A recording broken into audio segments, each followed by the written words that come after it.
Boop, boop, boop. Boop. Hello, All right, what's going on, everybody? Welcome back to the next episode of Don't Do That. Right here on 16 TV. Oh, mad as hell Monday. As we all should be mad because the weekend is past. Weekend is over. Alright, so let's talk a little bit about this case with Comey a little bit. We have the infamous Lindsay Halligan, which whatever the heck, you guys, these people. Now, who is that? This is the person that's over the Comey case. This is one of Trump's lawyers. One of the uneducated, or one of the people that is not and should not be. One of the people that are part she of was the a lawyer, distraction. but I don't feel, she's a lawyer, but she's not fit to be the lawyer that she's been established to be fit for. Kind of like the rest of his junk drawer. Pretty much. I mean, look at who's in charge of the FBI. Kashat Patel? What do you think? He was a freaking podcaster.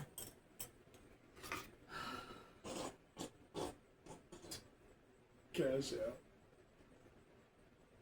This is some shameful stuff. Anyways, now, let's see here. Judge who reviewed the Comey indictment confused by prosecutors' handling of the case.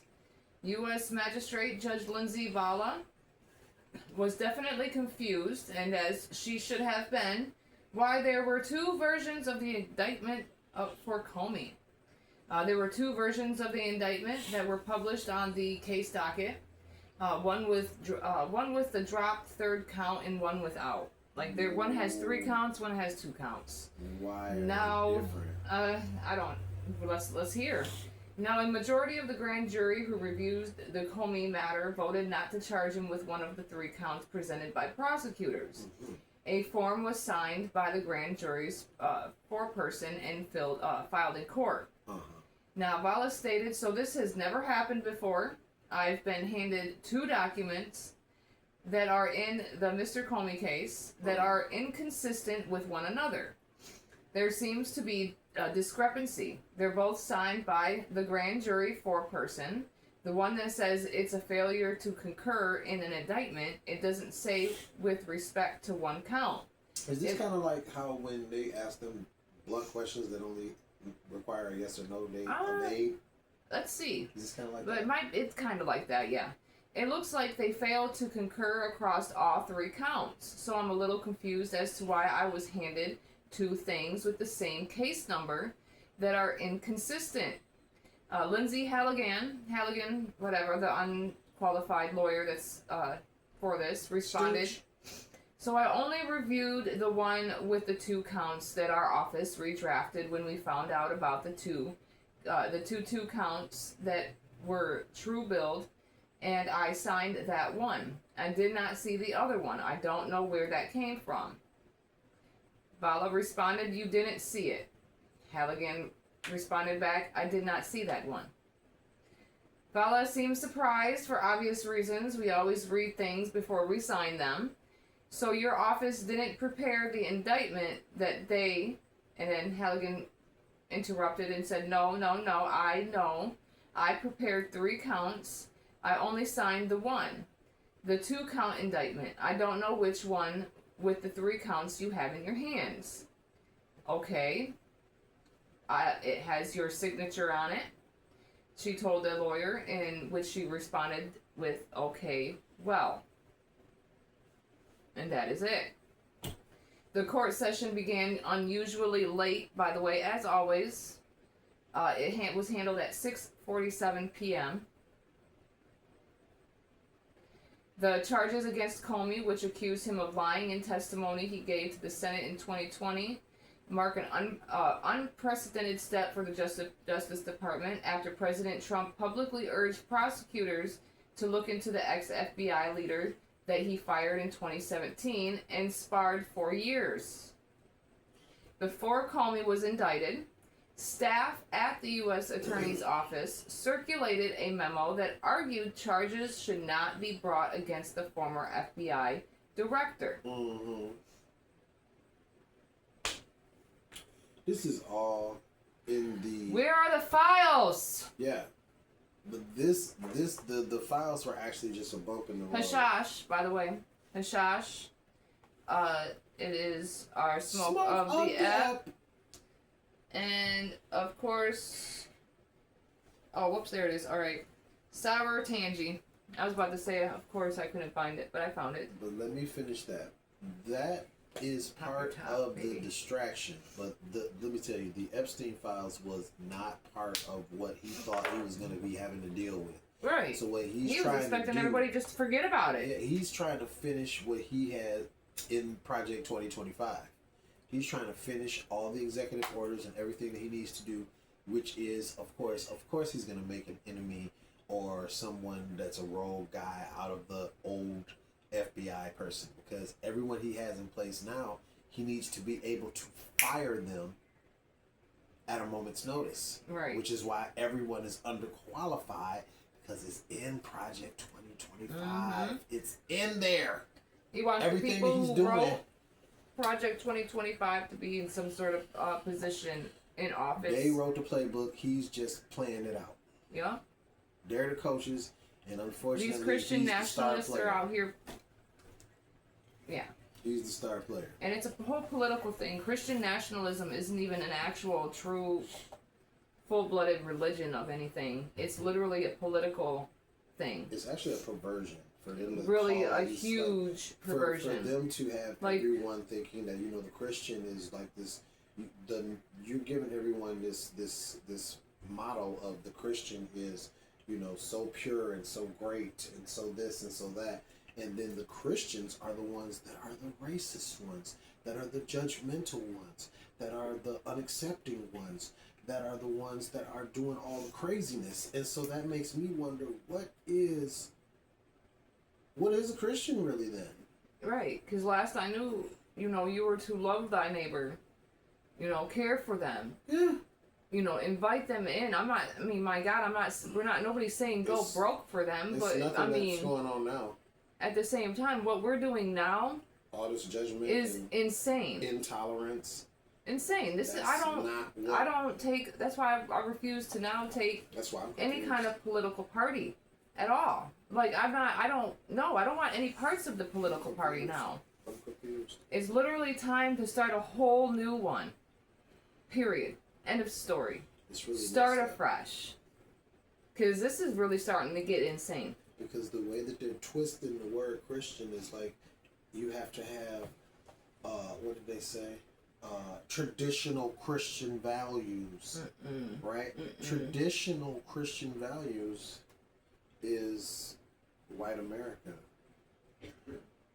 So, what does that mean for the rest of us in the country? So you're telling us that if we're good Christians, then we're down with extermination, we're down with deportation, we're down with genocide, we're down with being shipped to alligator Alcatraz or worse? If there is worse. I'm tripping. Y'all need to explain. I'm lost. Yeah, because I just started smoking. What they're talking about whenever it comes to these true Christian values, they're perverting what love is. Love is central to Christian teaching, is the commandment to love God and love one's neighbor. Mark 12:30 through 31. This principle emphasizes selflessness and compassion towards others. But wait, Charlie said if you're trans, you need to be stoned. Forgiveness. Christians are taught to forgive others as God forgives them. This value promotes reconciliation and healing in relationships, reflecting the grace of God. Matthew 6:14 through 15. Wait. But does that have anything to do with President Trump when he says he hates his enemies? Humility. Humility is valued in Christian teaching. Encouraging believers to serve others and recognize their dependence on God. Philippians 2:3 through 4. Is there anything about hanging people no, or not any at of all. that? None of that? Humility. Living integrity. Integrity. I'm tripping. Integrity. Living a life of honesty and moral uprightness is fundamental. Christians are called to be truthful and trustworthy in their dealings. Proverbs 10:9. What? Compassion. Christians are encouraged to care for the poor, marginalized, and suffering, reflecting the compassion of Christ. But wait. Matthew 25:35 through 40. The guy on Fox News said that you said you're supposed to care for the poor. Yep. The guy on Fox News said we're supposed to care for the poor. We're supposed to lethal injection the homeless. Justice. Wow. Upholding justice and righteousness is a key aspect to Christian values. Advocating for fairness and equity in society. Micah 6:8. Did they say equity?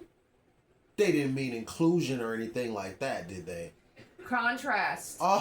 Contrast with worldly values. Wow. Traditional Christian values often stand in contrast to worldly values, which may prioritize wealth, power, and status. So they're the opposite. While worldly values can lead to jealousy and conflict, Christian values promote peace, goodwill, and community.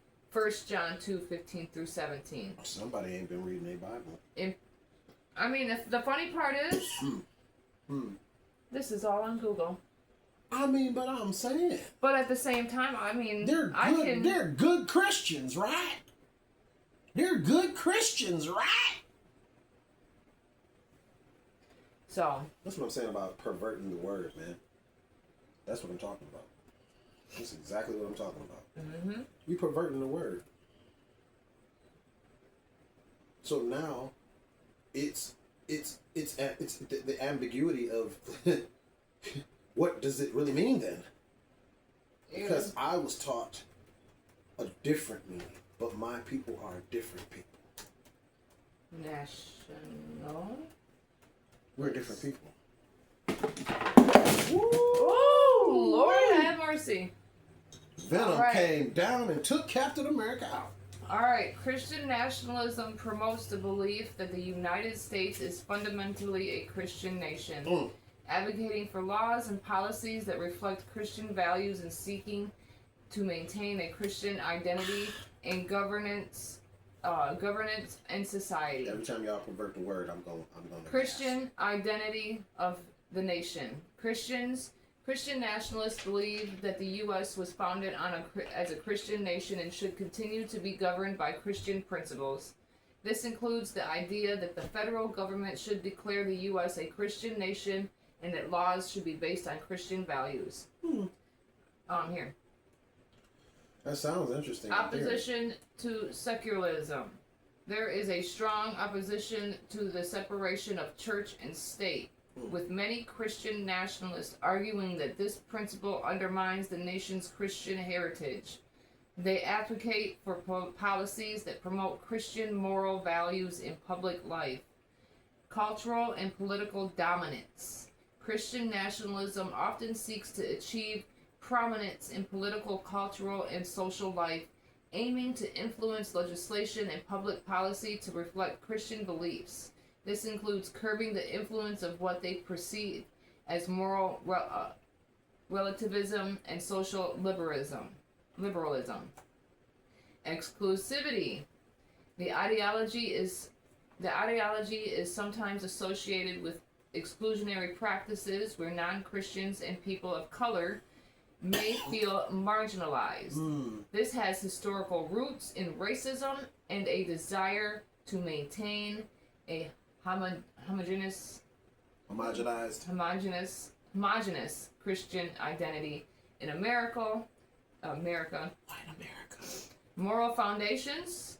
Supporters of Christian nationalism often argue that the future of the U.S. depends on loyalty to God and adherence to Christian values, which they believe are essential to political and economic stability.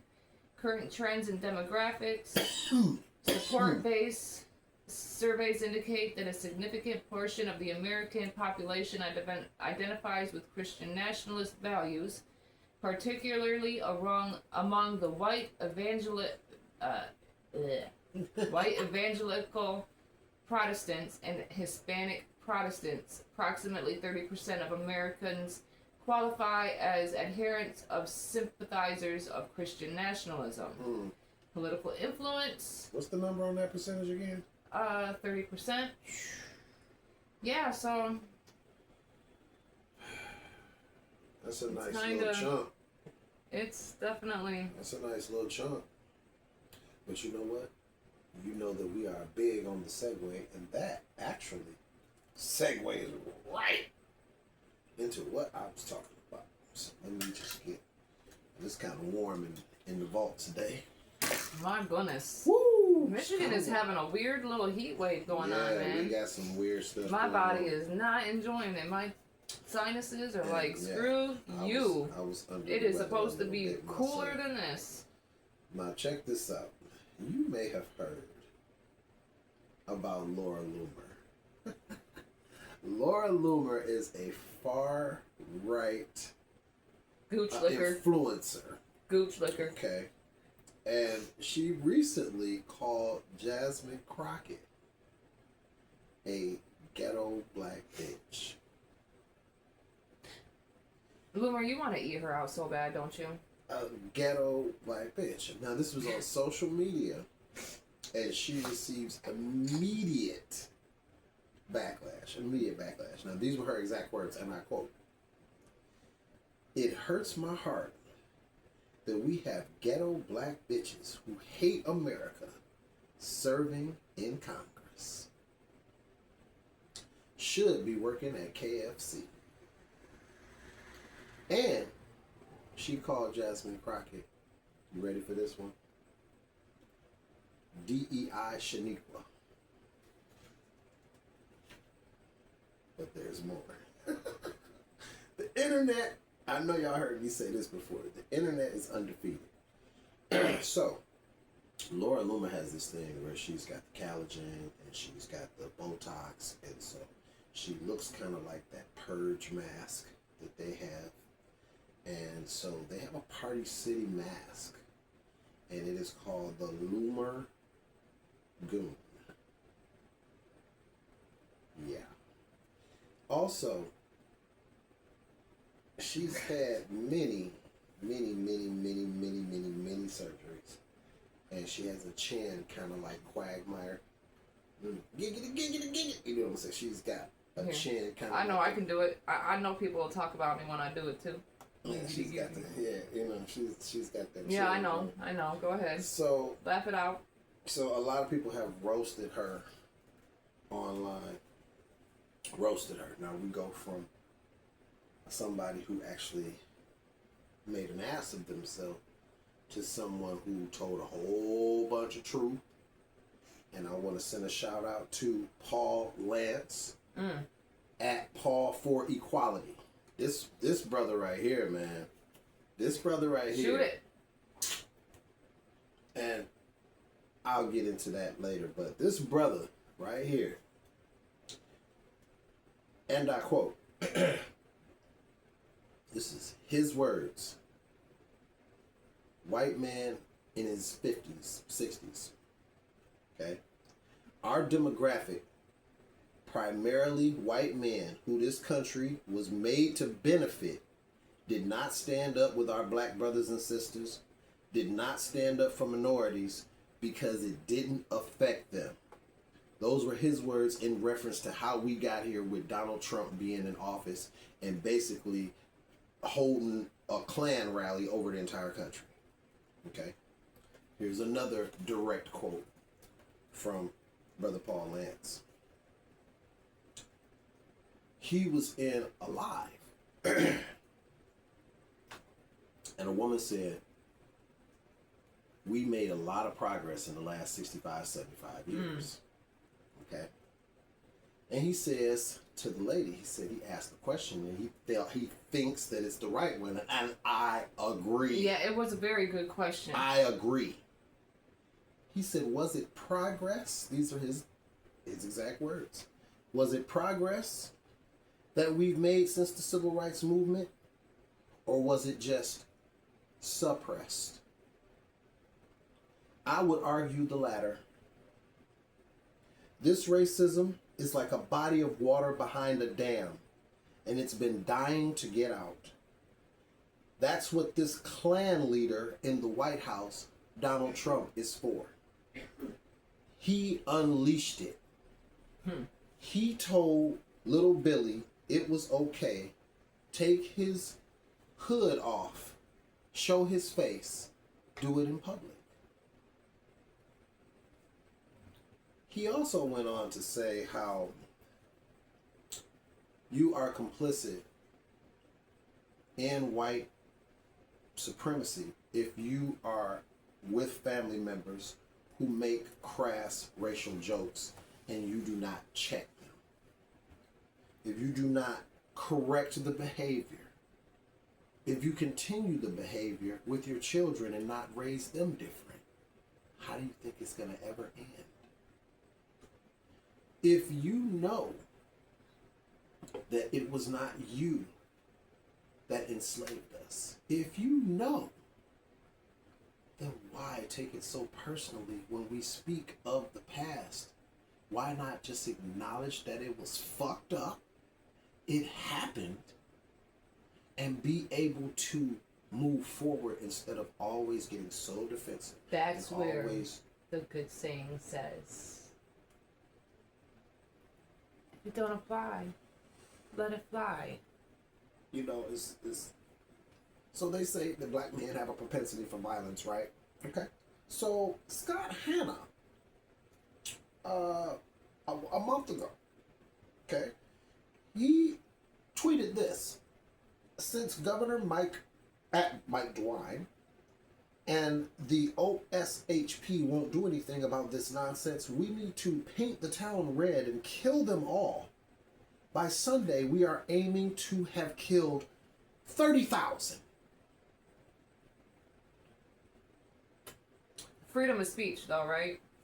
So, yeah, he was planning to do something, and they had to go pick him up, and yes, he was a white man. Yes, he was. As he should have been.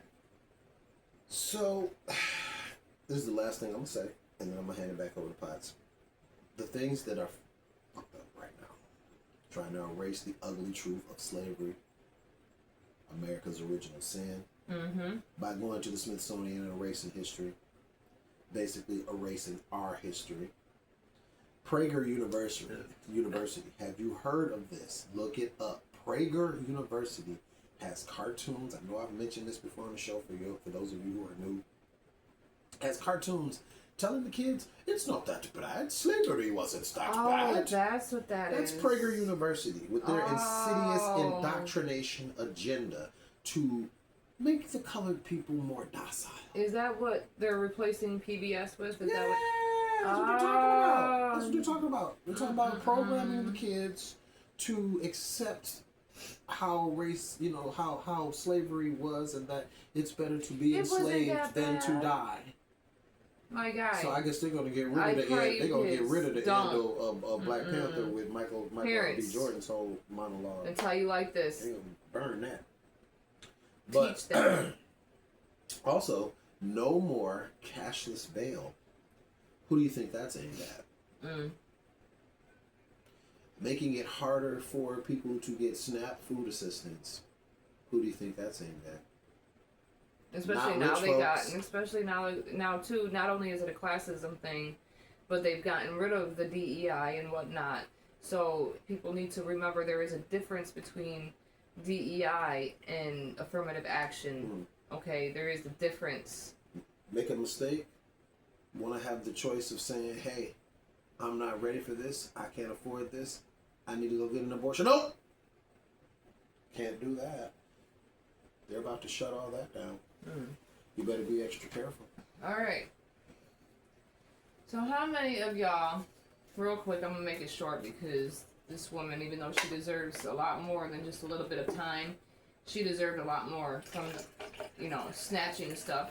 So I label her the snatch of MetLife Stadium. Okay? There was a young man who was gifted something from Patrick Mahomes. It was like a signed piece of gear from Patrick Mahomes.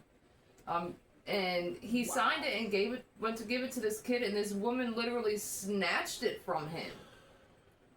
Like, the Grinch trying to steal Christmas type stuff. the Like, hell? why are you doing this stuff, To people? a kid?